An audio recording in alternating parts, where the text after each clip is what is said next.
Subscribe to our channel and press the bell icon for the latest updates.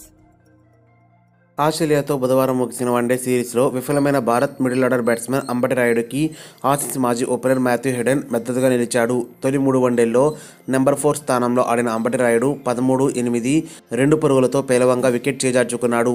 దీంతో ఆఖరి 2 వన్డేల్లో అతనిపై వేటు పడగా 4వ వన్డేలో రాయుడు ప్లేస్లో ఆడిన కోహ్లీ 7 పరుగులు, 5 వన్డేలో ఆడిన రిషబ్ పంత్ 16 పరుగులు చేసి అవుట్ అయ్యారు.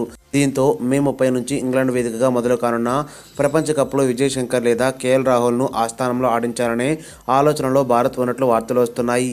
కెప్టెన్ విరాట్ కోహ్లీ కూడా ప్రపంచ కప్ జట్టు కోసం ఒక స్థానంపై చర్చ జరగాలని పరోక్షంగా వెల్లడించారు. భారత్ తరపున నెంబర్ 4 స్థానంలో ఇప్పటి వరకు 14 ఇన్నింగ్స్లో ఆడిన అంబటి రాయుడు 1 సెంచరీ, 2 అర్ధశతకాలు సాధించాడు.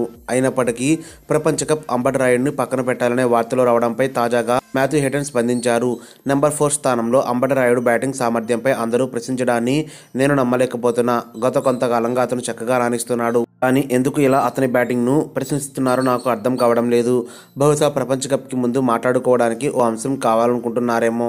నెంబర్ 4 స్థానానికి రాయుడు తరహాలో కేఎల్ రాహుల్ అర్హుడు కాదు, కానీ 3వ ఓపెనర్గా ప్రపంచ కప్లో అతను ఆడే అవకాశం ఉంది అని మాథ్యూ హెడెన్ వెల్లడించారు. 2018 ఐపీఎల్లో చెన్నై సూపర్ కింగ్స్ తరపున అత్యుత్తమంగా రాణించిన అంబటి రాయుడు టాప్ స్కోరర్లో ఒకటిగా నిలిచాడు. దీంతో సుదీర్ఘ విరామం తర్వాత గత ఏడాది మళ్లీ టీమిండియా నుంచి పిలుపొచ్చింది. తాజాగా మార్చి 23 నుంచి ఐపీఎల్ 2019 సీజన్ మొదలు కానుండగా మరోసారి చెలరేగి ఈ తెలుగు బ్యాట్స్మెన్ ప్రపంచ కప్ జట్టులో చోటు దక్కించుకుంటాడేమో చూడాలి.